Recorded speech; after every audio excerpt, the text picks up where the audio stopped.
अगर बजट में रहते हुए GTA 6, ब्लैक मिथ, वुकोंग जैसे गेम तुम अल्ट्रा सेटिंग्स पर प्ले करना चाहते हो तो भैया जी ये वीडियो सिर्फ तुम्हारे लिए है। बिकॉज इस वीडियो में हम लोग उन पीसी कंपोनेंट्स के बारे में बात करने वाले हैं जो तुमको इस बजट में रहते हुए भी बिल्कुल हाई एंड डिमांडिंग ग्राफिक्स वाले गेम्स भी बहुत ही इजीली प्ले करा सकते हैं। भैया जी इस पीसी बिल्ड में सिर्फ इतना ही नहीं, live streaming and video editing वो भी प्रोफेशनल लेवल पर विद मल्टीटास्किंग साथ में बहुत ही इजीली करवा देगा ये पीसी। एंड साथ ही में कुछ ऐसी इंपॉर्टेंट टिप्स के ऊपर बात करूंगा। अगर तुम एक पीसी बिल्डर नहीं हो या एक बिगिनर लेवल पर हो तो तुमने अगर वो गलती करी तो तुम्हारा एक अच्छा खासा पीसी बिल्ड कबाड़ में तब्दील हो सकता है। एंड भैया जी तुमको उतनी परफॉर्मेंस भी नहीं मिल पाएगी इस पीसी से जितने की तुमने पैसे फूक दिए हैं। तो भैया जी अपनी बगैती को रखते हैं थोड़ा सा साइड में और आरंभ करते हैं इस वीडियो का। सबसे पहले हमें सेलेक्ट करना होगा एक प्रोसेसर को, बिकॉज प्रोसेसर ही एक ऐसा क्रूशियल कंपोनेंट होता है जिससे कि हमारे पीसी बिल्ड की फुल पोटेंशियल निकल कर आती है। एंड भैया जी तुमने अगर अपनी मर्जी से कोई गलत प्रोसेसर सेलेक्ट कर लिया तो तुम्हारे पीसी को हगने से कोई नहीं बचा सकता। दैट्स व्हाई इस पीसी बिल्ड में हम यूज करेंगे AMD का Ryzen 7 5700X, बिकॉज ये प्रोसेसर एक X सीरीज का अनलॉक प्रोसेसर है जिसकी वजह से तुम इसको ओवरक्लॉक भी कर पाओगे। एंड इसमें तुमको 8 कोर्स एंड 16 थ्रेड्स मिल जाते हैं। एंड साथ ही में 32 MB L3 कैश मेमोरी जो डेटा को काफी ज्यादा फास्ट एक्सेस करने में बहुत हेल्प करती है। एंड 4.6 गीगाहर्ट्ज की बूस्ट क्लॉक स्पीड भी मिलती है जो कि गेम्स को फ्लुएंटली रन करने में काफी ज्यादा कारगर है। बट भैया जी ये सारी चीजों को अगर साइड में रखें तो ये प्रोसेसर मल्टीटास्किंग एंड एडिटिंग में भी काफी ज्यादा पावरफुल है, बिकॉज ये एक मल्टी कोर सीपीयू है जिसकी वजह से तुम बहुत सारी एप्लीकेशन एक साथ में रन कर सकते हो। एंड अगर गेम्स प्ले कर रहे हो लाइव स्ट्रीम में तो तुमको लैग भी बहुत कम मिलेगा एंड FPS भी ड्रॉप नहीं होंगे। बट एक चीज का ध्यान रखना, ये सीपीयू फैन के साथ नहीं आता है तो तुमको एक्सटर्नल एक सीपीयू फैन बाय करना पड़ेगा। बट उससे पहले इस प्रोसेसर के लिए हमें एक अच्छी सी मदरबोर्ड भी सिलेक्ट करनी होगी जिसपे ये X सीरीज का प्रोसेसर परफेक्टली मैच करे एंड तुमको मदरबोर्ड में कोई भी VRM से रिलेटेड कोई भी इशू ना आए। तो that's why we use MSI की तरफ से आने वाली B550M Pro-VDH मदरबोर्ड। इसमें तुमको 4+2+1 का VRM फेजेस अवेलेबल है जो कि एक X सीरीज के सीपीयू को इनफ पावर सप्लाई प्रोवाइड कराने के लिए काफी ज्यादा कैपेबल है। एंड भैया जी इसमें तुमको VRM सेक्शन के ऊपर एक हीट सिंक भी अवेलेबल कराई गई है जो कि VRMs के टेम्परेचर को मेंटेन रखता है। बट भैया जी इस मदरबोर्ड का मुझे एक फीचर पर्सनली काफी ज्यादा बढ़िया लगता है। इसमें तुमको 2 NVMe के स्लॉट्स अवेलेबल कराए गए हैं जिसमें कि नंबर 1 वाला डायरेक्टली तुम्हारे सीपीयू सॉकेट से कनेक्ट है, जिसकी वजह से डेटा काफी जल्दी तुम्हारे प्रोसेसर तक डिलीवर हो जाता है बिकॉज सीपीयू एंड NVMe के बीच में कोई थर्ड पार्टी कंट्रोलर नहीं है। एंड साथ ही में वाईफाई एंड ब्लूटूथ का भी सपोर्ट अवेलेबल है। बट अगर पोर्ट्स की बात करें तो डिस्प्ले पे मैंने सारे पोर्ट दिखा रखे हैं, तुम आराम से वीडियो पॉज करके देख सकते हो। नाउ भैया जी अब बारी आती है रैम की। बट तुम गलती से कोई भी गलत कंपोनेंट बाय ना कर लो, इसके लिए मैंने सारे ही कंपोनेंट के बेस्ट बाय लिंक डिस्क्रिप्शन में दे दिए। एंड मैं बार बार गलत कंपोनेंट इस पर फोकस इसलिए कर रहा हूं बिकॉज रिसेंट में मुझे इंस्टाग्राम पे एक मेरे सब्सक्राइबर यानी कि मेरे छोटे भाई ने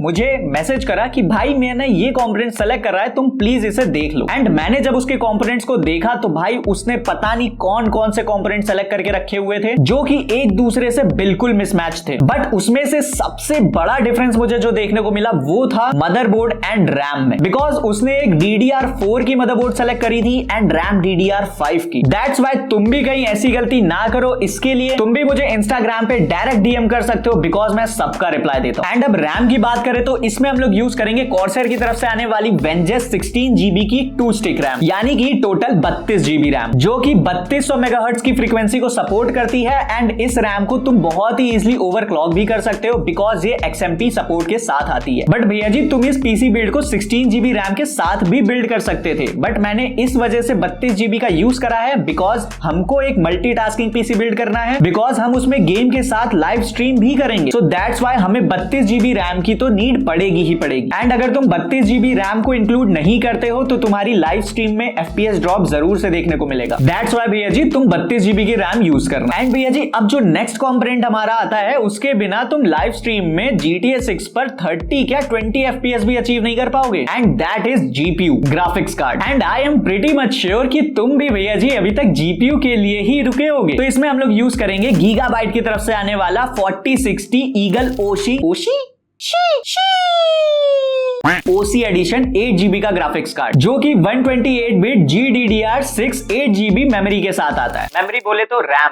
एंड इस जीपीयू की अगर बात करें तो ये जीपीयू तुमको 1080p ultra setting and 2K high settings पर सारे ही गेम बहुत इजीली प्ले करा देगा। हाँ, लिटरली सारे game, GTA 6, black myth Wukong and जो भी मॉडर्न AAA टाइटल गेम्स तुम्हारे दिमाग में चल रहे हैं वो सभी। एंड मैं तुमको गेम टेस्ट की भी वीडियो बीच में कहीं ना कहीं दिखा दूंगा, जिसकी वजह से तुमको भी एक कंफर्मेशन हो जाएगी कि हाँ सच में इसमें 2K लेवल की गेमिंग हो सकती है। बट ये जीपीयू भी बेकार है अगर तुम्हारे पास नेक्स्ट कंपोनेंट नहीं है तो, and that is storage. But भैया जी, काफी लोग स्टोरेज को बाय करने में काफी कंजूसी करते हैं, जैसा कि विंडोज के लिए एक NVMe सेलेक्ट कर लेंगे एंड अपने डेटा को स्टोर करने के लिए एक हार्ड ड्राइव। तो भाई वो दिन लद गए जब NVMe काफी ज्यादा महंगी हुआ करती थी। अब तुमको एक SSD के प्राइस में NVMe मिल जाती है, बट फिर भी कुछ लोग डेटा को स्टोर करने के लिए हार्ड ड्राइव का यूज करते हैं। एंड जब उनका पीसी फास्ट एक्सेस नहीं कर पाता है किसी भी डेटा को, फिर बोलेंगे कि भाई मेरा पीसी परफॉर्मेंस नहीं दे रहा। तो भाई परफॉर्मेंस आएगी कहां? एक पीसी परफॉर्मेंस तभी दे पाता है जब वो डेटा को फास्ट एक्सेस कर पाएगा। बट भैया जी, ये बात कुछ लोगों को समझ में आती नहीं है। बट तुम इसमें यूज करना क्रूशियल की P3 1TB की Gen 4 NVMe, जो कि तुमको 5000 Mbps की स्पीड देगी। एंड इस NVMe को तुम अपने मदरबोर्ड के फर्स्ट स्लॉट में लगाना ताकि तुम्हारा डेटा और भी फास्ट एक्सेस हो पाए। एंड अगर बजट को थोड़ा सा ऊपर नीचे करना चाहते हो तो तुम सेम ही 500GB की भी SSD बाय कर सकते हो, वो भी सेम स्पेसिफिकेशन के साथ आती है। एंड इसका भी लिंक मैंने डिस्क्रिप्शन में दे दिया है। लेकिन एक सेकंड, मैं शायद एक कंपोनेंट को मिस कर रहा हूं, एंड शायद वो CPU कूलर है। बिकॉज हमारा CPU एक X सीरीज का प्रोसेसर था एंड उसके लिए हमको एक डेडिकेटेड CPU कूलर की जरूरत पड़ेगी, जिसमें हम लोग यूज करेंगे डीप कूल की तरफ से आने वाला AK400 CPU कूलर। एंड ये CPU कूलर तुम्हारे CPU के थर्मल्स को भी काफी अच्छे से मेंटेन कर लेगा। बट भैया जी, अगर इलेक्ट्रिसिटी मेंटेन नहीं हो पाई तो फिर तो लग गए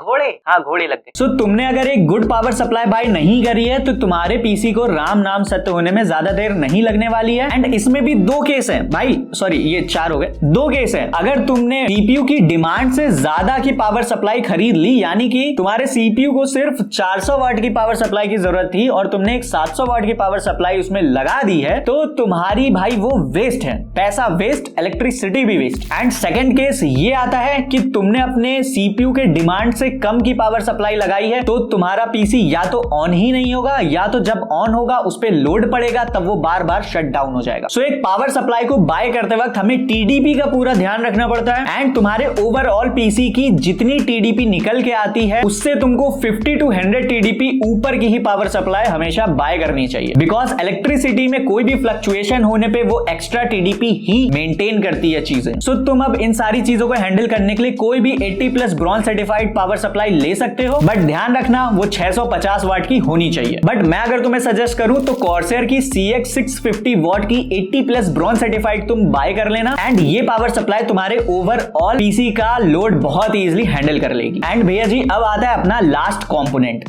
कंपोनेंट भाई, कंपोनेंट कौन बोलता है इस चीज को?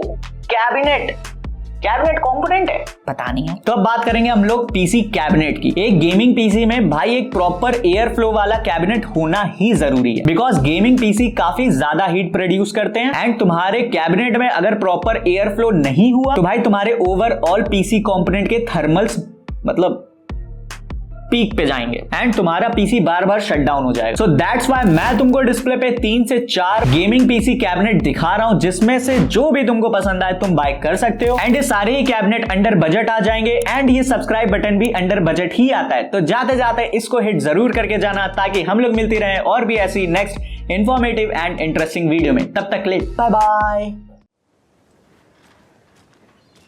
Welcome back, Anderson.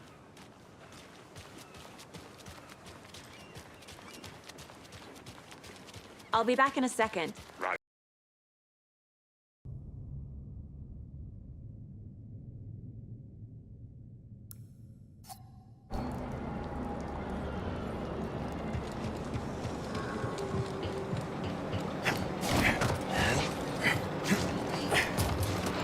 Where is everybody? Hard to say. Comms have been in and out.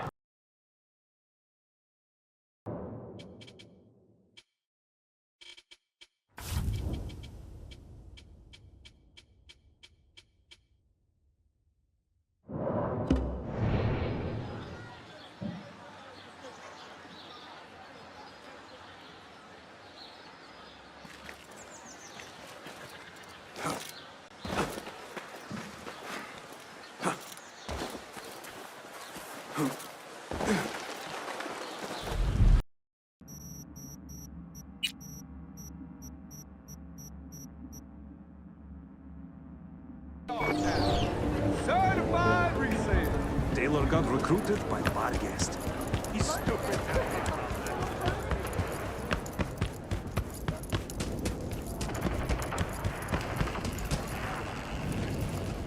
They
Officers respond.